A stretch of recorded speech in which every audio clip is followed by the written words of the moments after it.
Assalamualaikum warahmatullahi wabarakatuh. Berjumpa lagi dengan saya Prabowo Budi Utomo pada seri pembelajaran mata kuliah K3 atau Keselamatan dan Kesehatan Kerja, di mana dalam topik bahasan kali ini kita akan membahas tentang implementasi sistem manajemen K3 atau SMK3 pada kehidupan sehari-hari. Topik yang akan kita bahas pada bahasan kali ini adalah SMK3. Apa itu SMK3? Sistem Manajemen Kesehatan dan Keselamatan Kerja itu apa? Dan juga implementasinya. Dengan dua pokok bahasan utama, yaitu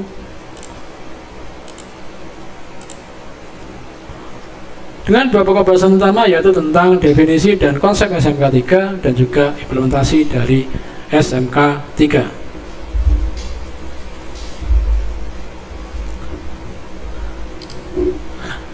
Kita kembali lagi ke pokok yang di sini.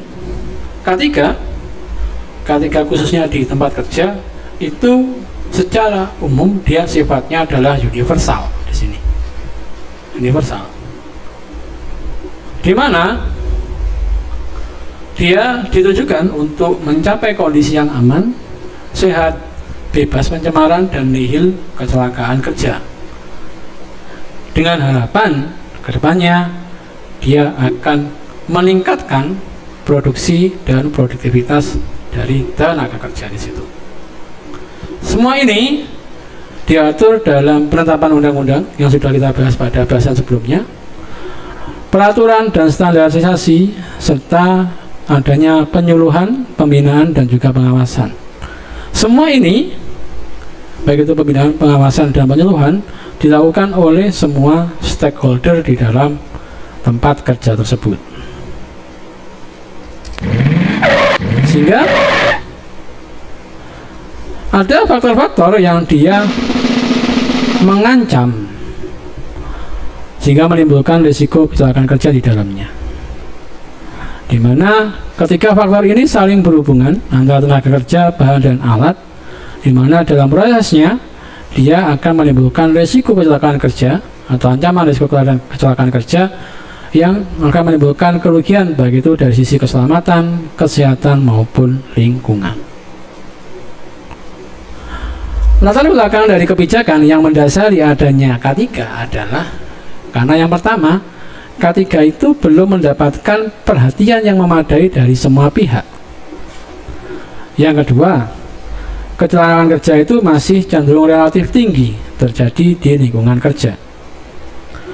Kemudian pelaksanaan dan pengawasan K3 itu masih sifatnya parsial atau terpisah-pisah dan belum menyentuh pada sisi aspek manajemen. Jadi yang diawasi masih tenaga kerja level bawah aja.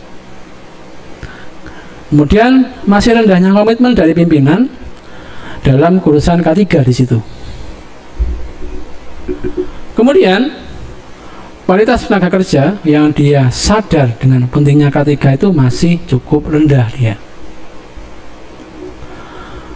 Lalu adanya tuntutan global, khususnya dari perburuan internasional terkait dengan perlindungan tenaga kerja. Kemudian ada tuntutan juga dari LSM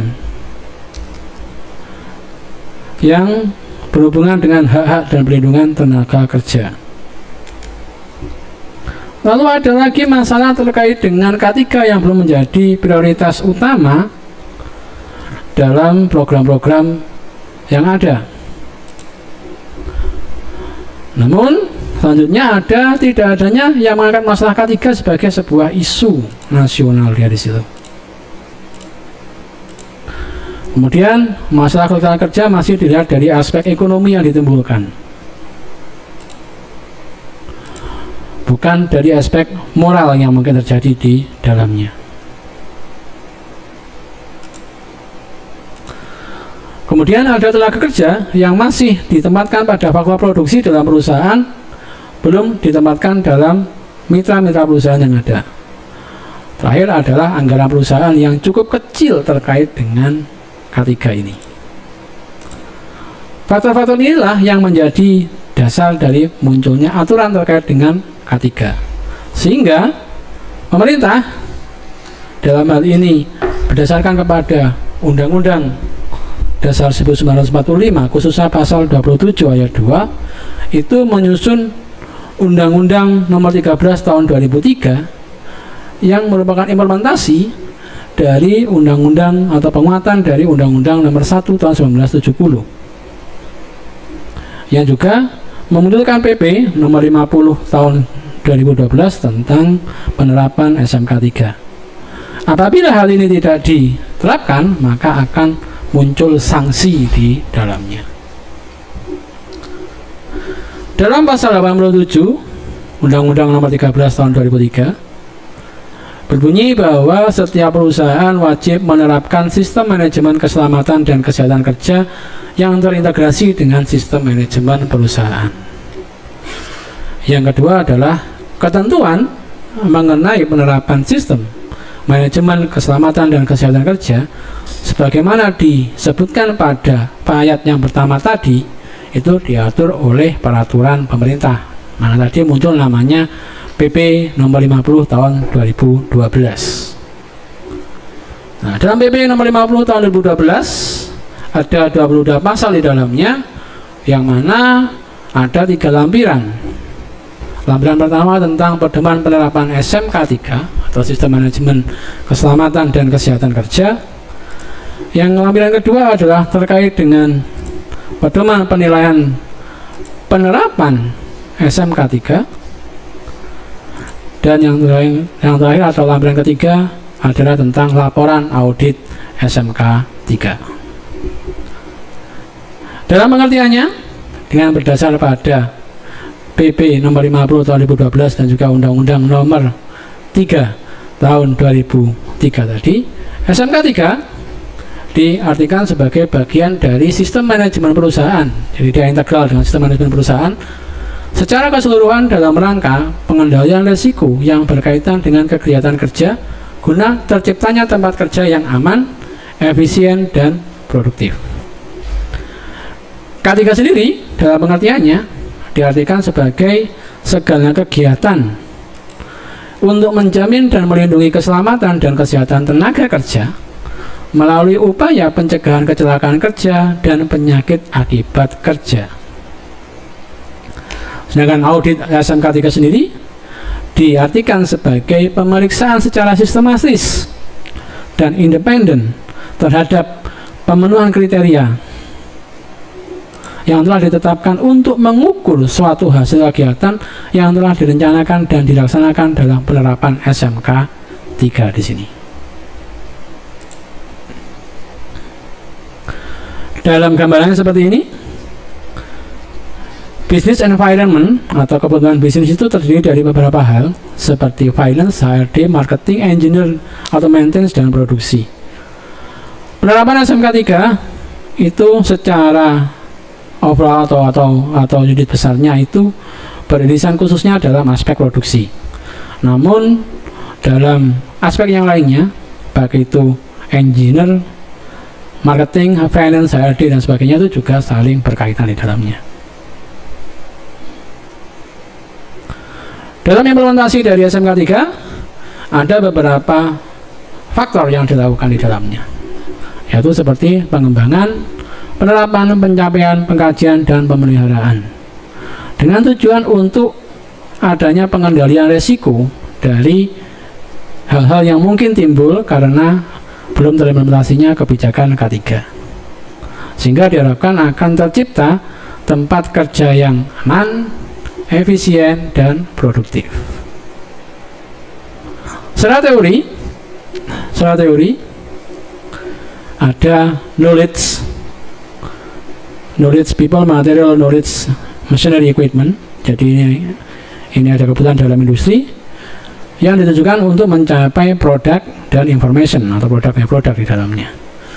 Di dalam penerapannya itu ada input berupa people, material yang digunakan untuk proses industri di dalamnya, yang dia di cover oleh manajemen yang mengelola industri itu dan juga lingkungan sekitarnya dia, dengan output berupa produk yang dihasilkan oleh industri itu atau information atau mungkin jasa juga yang dihasilkan oleh industri itu, yang dia akan berputar kembali feedbacknya dan dirasakan oleh aspek-aspek yang menjadi input sebelumnya tadi.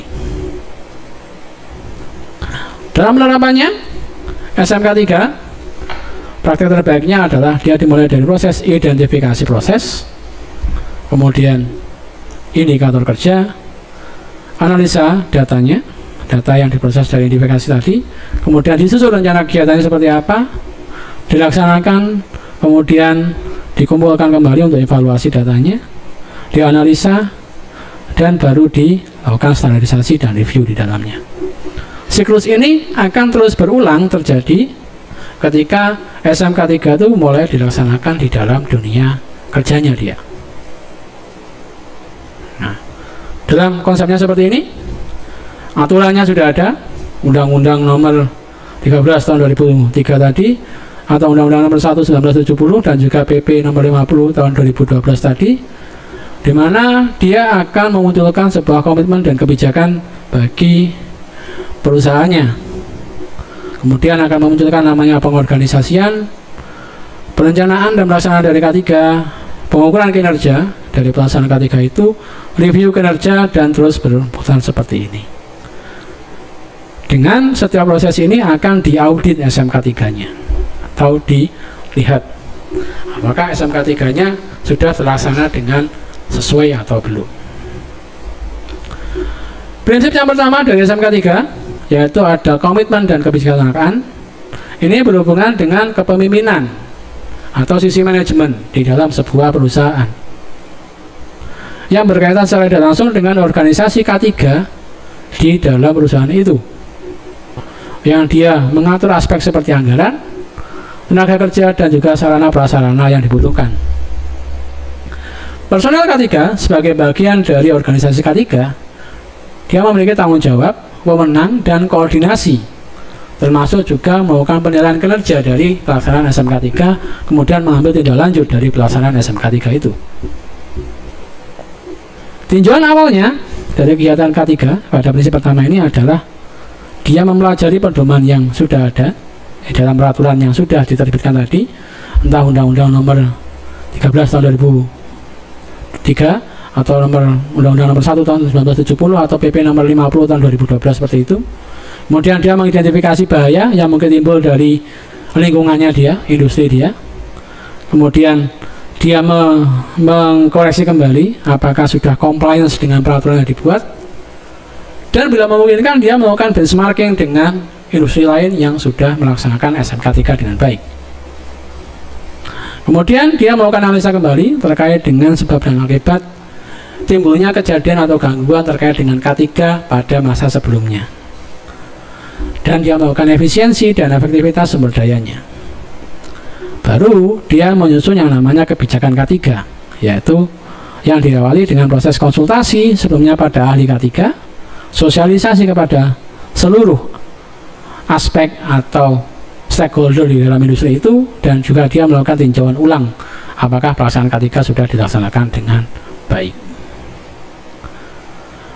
Dalam penerapannya, pada aspek pertama ini, komitmen dan kebijakan, maka manajemen dan juga pimpinan perusahaan menetapkan yang namanya kebijakan K3, organisasi K3 di dalamnya, anggaran yang mungkin digunakan untuk mensupport K3 ini, personil-personilnya yang berkaitan dengan organisasi K3 dan pelaksanaan K3 pada bidangnya masing-masing, koordinasi terkait perencanaan pelaksanaan K3 di dalam industri, dan penilaian kerja serta tindak lanjut dari pelaksanaan K3 itu.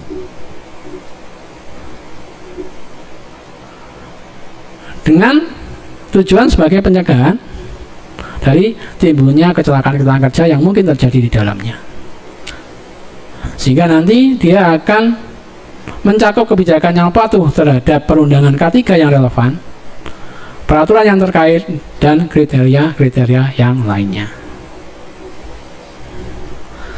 Dalam tinjauan awalnya, maka dilakukan inventarisasi terhadap semua aturan dan standar sesuai dengan operasional dari perusahaan. Kemudian melakukan inventarisasi pelaksanaan K3 yang telah dilaksanakan, dan juga pembandingan dari aturan yang ada. Baru kemudian dilihat kesenjangan antara ketentuan dengan pelaksanaan di lapangan. Pembandingan kondisi perusahaan sesuai dengan Permenaker nomor 5 tahun 1996, kemudian mengidentifikasi sumber bahaya yang mungkin ada di dalam perusahaan, kemudian pemenuhan pengetahuan peraturan perundangan, pembandingan penerapan K3 yang lebih baik, sebab akibat dari kejadian yang membahayakan, dan efisiensi sumber daya.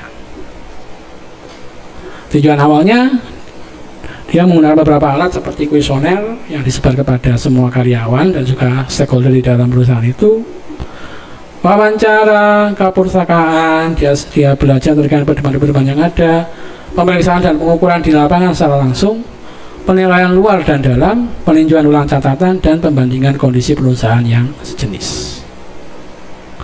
Prinsip yang kedua adalah terkait dengan perencanaan yang ditujukan untuk menimbulkan efektivitas dan sesuai dengan ketepatan sasaran serta dapat diukur di dalamnya. Hal-hal yang dilakukan seperti identifikasi bahaya, penilaian dan pengendalian yang ditujukan serta disasarkan supaya dapat diukur, kemudian ada indikator-indikator pengukurnya, sasaran yang akan dicapai, dan juga jangka waktu yang ingin dicapai. Perencanaan ini harus memuat kesenjangan yang timbul antara hal yang harus atau di dalam rule-nya, di dalam peraturannya, dengan pelaksanaan yang mungkin timbul di dalamnya. Kemudian perbandingan antara best practice dengan benchmarking yang sudah dilakukan. Terus perumusan tujuan dan sasaran, perumusan indikator kinerja, dan perumusan program-program di dalamnya. Yang perlu diperhatikan di sini adalah tanggung jawab manajemen terhadap K3. Apakah dia manajemen punya komitmen tidak dengan K3 itu? Kemudian identifikasi bahaya dan penilaian risiko yang mungkin terjadi, itu perlu juga dimasukkan di dalam perencanaan. Pendokumentasian prosedur K3-nya, inspeksi K3, dan juga penerapan-penerapan yang mungkin dilakukan, atau pelatihan-pelatihan yang mungkin nanti ke depannya akan dilakukan. Yang setelah diturunkan perencanaan, maka ada penerapan di dalamnya. Penerapan ini menjadi prinsip K3 dari SMK 3 dilakukan dengan tujuan untuk menjamin kemampuan dari SDM, sumber daya dan dana yang akan digunakan untuk melaksanakan SMK 3. Kemudian mengintegrasikan antara SMK 3 dengan sistem manajemen perusahaan. Kemudian memperjelas tanggung jawab dan juga tanggung gugat yang akan dilakukan oleh tenaga kerja di sini nanti. Kemudian ada konsultasi dan motivasi serta kesadaran dari masing-masing tenaga kerja dan juga stakeholder di dalam perusahaan, dan juga adanya pelatihan dan kompetensi yang mumpuni terkait dengan K3 ini. Kegiatan-kegiatan pendukung yang perlu dilakukan seperti komunikasi, pelaporan dan pendokumentasian, pengendalian dokumen, ini dokumen-dokumennya ada sudah terstruktur dengan baik, serta pencatatan dan manajemen informasinya. Identifikasi yang mungkin terjadi terkait dengan bahaya dan pengendalian risiko, seperti prosedur darurat, keadaan darurat seperti apa, prosedur terkait insiden, pemulihan keadaan darurat, dan lain sebagainya.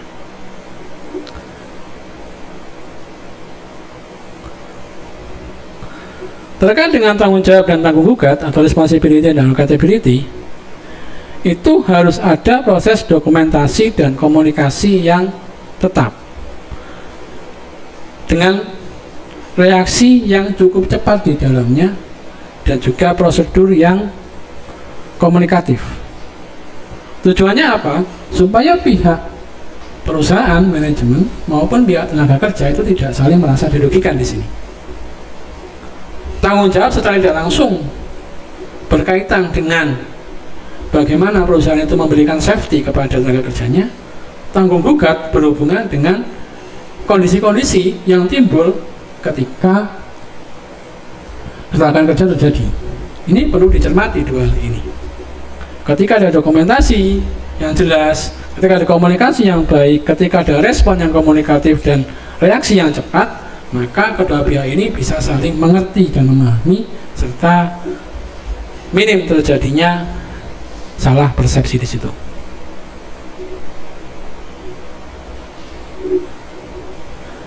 Dalam penerapan SMK 3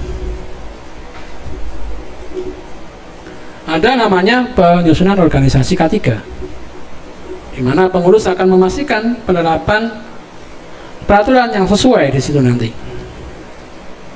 Kemudian mengenali kemampuan SDM dan juga pendelegasian dari penugasan K3 itu.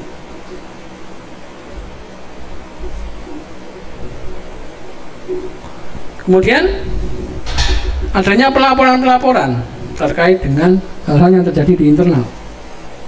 Di pelaporan terkait kejadian kecelakaan, pelaporan terkait dengan kinerja K3-nya, pelaporan terkait dengan identifikasi bahaya yang mungkin timbul di dalamnya, dan juga proses dokumentasi terkait dengan hal-hal ini. Kemudian baru dilakukan namanya pelatihan dan pemenuhan kompetensi di dalamnya.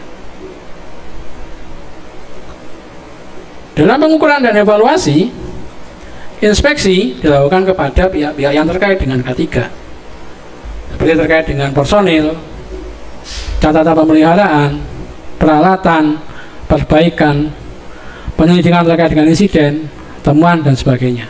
Disinilah peran audit SMK 3 nanti terjadi.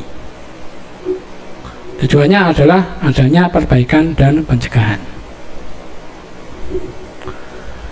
Ketika audit sudah dilaksanakan, maka perlu adanya tinjauan ulang dan juga peningkatan dari kinerja K3 itu sendiri. Evaluasi terhadap penerapan K3, tujuan sasaran dari kinerja K3 lagi diperbaiki sesuai dengan teman-teman audit yang sudah dilaksanakan. Tujuannya adalah adanya efektivitas dari penerapan pada peraturan-peraturan K3 yang sudah disesuaikan atau sudah disosialisasikan.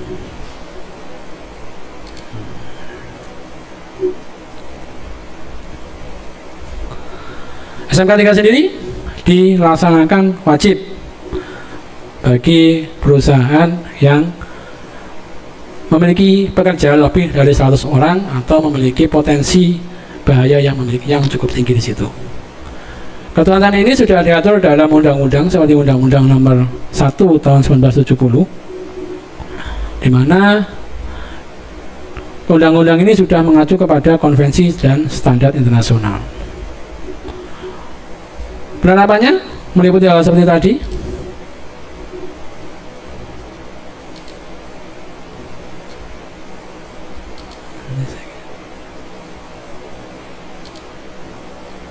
Penetapan kebijakan, perencanaan, pelaksanaan K3, pemantauan, evaluasi, dan peninjauan peningkatan kinerja.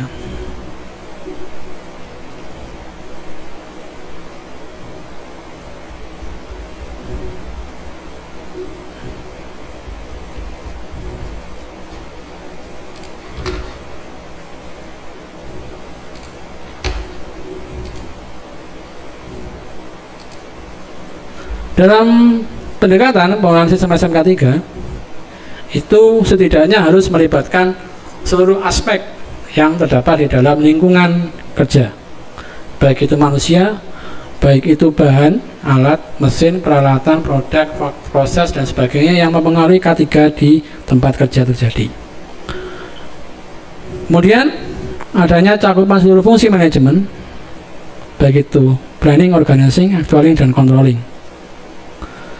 Kemudian mencakup kegiatan seperti preventif, kuratif, rehabilitatif, dan promotif.